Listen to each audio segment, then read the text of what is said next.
नमस्कार, मैं श्रेया शुक्ला, आप देख रहे हैं वीकी न्यूज। वक्फ कानून को लेकर सुप्रीम कोर्ट में 3 दिन तक जमकर बहस हुई। सरकार की पैरवी कर रहे तुषार मेहता अड़ गए और मुस्लिम पक्ष की तरफ से कपिल सिब्बल चीखते रहे। अंत में सुप्रीम कोर्ट ने बड़ी बात कहते हुए अपना फैसला सुरक्षित रख लिया।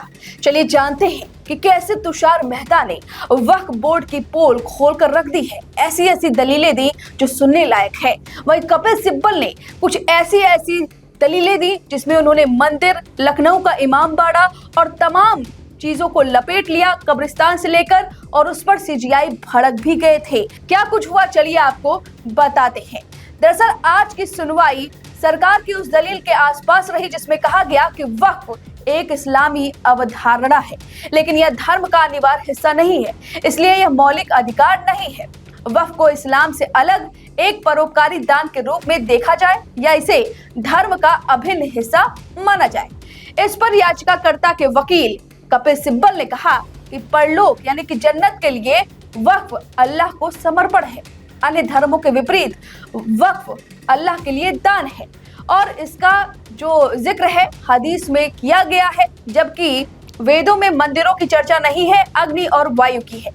इस पर सीजीआई पीआर गवई ने कहा कि धार्मिक दान केवल इस्लाम तक सीमित नहीं है, हिंदू धर्म में भी मोक्ष की अवधारणा है।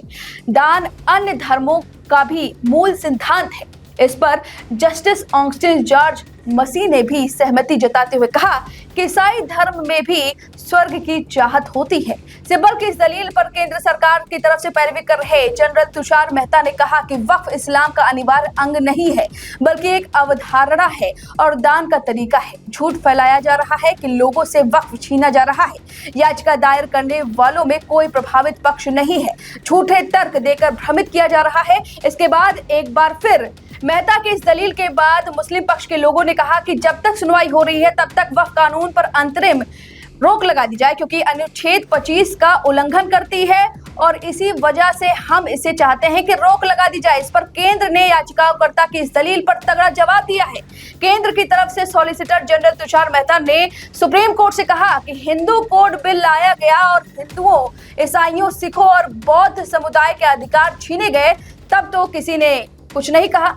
मुस्लिमों को क्यों छोड़ा गया? सॉलिसिटर जनरल तुषार मेहता अड़ गए और कहा कि आज केंद्र की पूरी बात सुन ली जाए और उन्होंने वक्फ कानून में शामिल आदिवासी और एसटी समुदाय के लोगों की बात की है। जी हां, ये वक्फ कानून का दायरा अब बढ़ा है। सुप्रीम कोर्ट की सुनवाई में आदिवासियों की भी बात हुई है जो इस्लाम धर्म कबूल लेते हैं, लेकिन इस्लाम उस तरह से प्रैक्टिस नहीं करते हैं। उस पर तुषार मेहता ने क्या कुछ कहा? तुषार मेहता ने कहा कि अनुसूचित क्षेत्रों में अनुसूचित जनजाति को संवैधानिक संरक्षण प्राप्त है।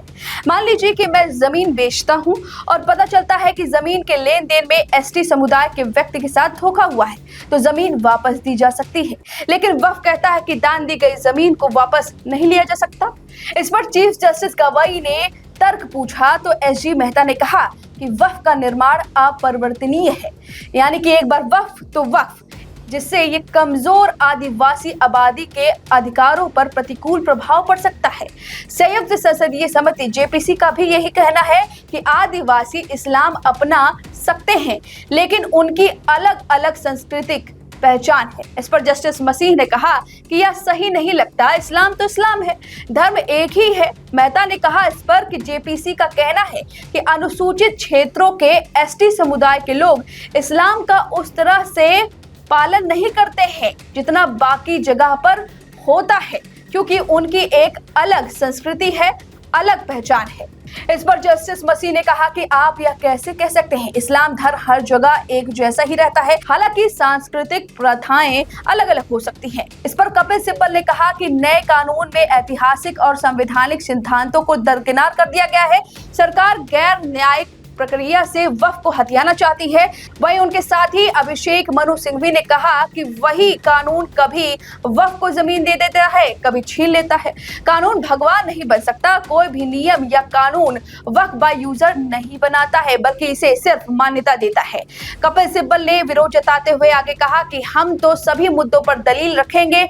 मंदिरों की तरह मस्जिदों में 2000 से 3000 करोड़ चंदे नहीं आते हैं। वे कहते हैं कि पिछले अधिनियम में पंजीकरण की आवश्यकता थी और क्योंकि आपने पंजीकरण नहीं कराया इसे वक्फ नहीं माना जाएगा।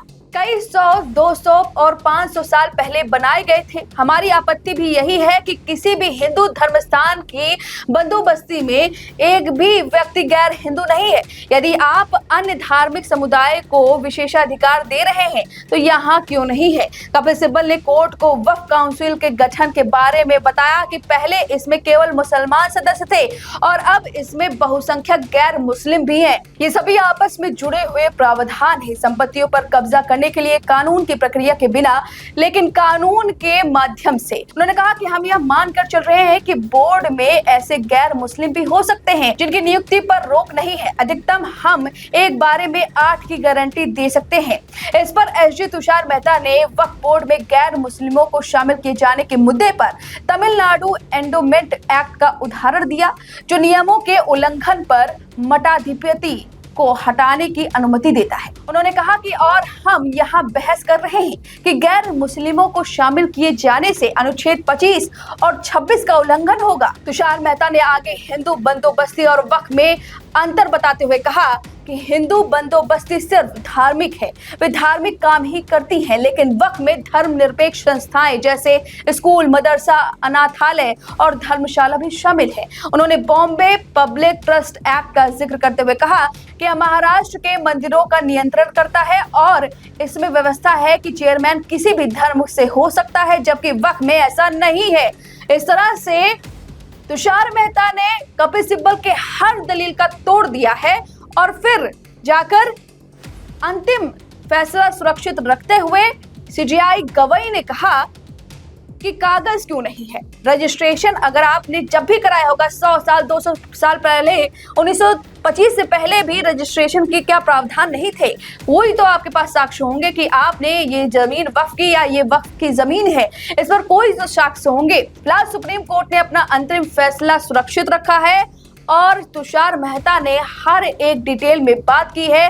वहीं कपिल सिब्बल ने यहाँ तक कह दिया कि इमामबाड़ा जो है कभी सरकार इसको भी वापस ले लेगी क्योंकि कागज नहीं होगा, मदरसे वापस ले लेगी, कब्रिस्तान वापस ले लेगी, तो सरकार ले लेगी क्योंकि अगर आपके पास कागज नहीं होगा तो इस कानून के मुताबिक वो वक्फ की जमीन नहीं कहलाएगी।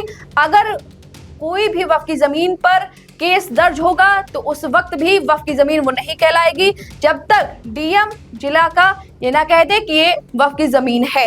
तो इसी सब पर पूरी चर्चा हुई और अब अंतरिम फैसले का इंतजार है। अब इस चर्चा पर आपकी जो भी राय है हमें कमेंट करके जरूर बताएं। वीके न्यूज़, राष्ट्र के नाम।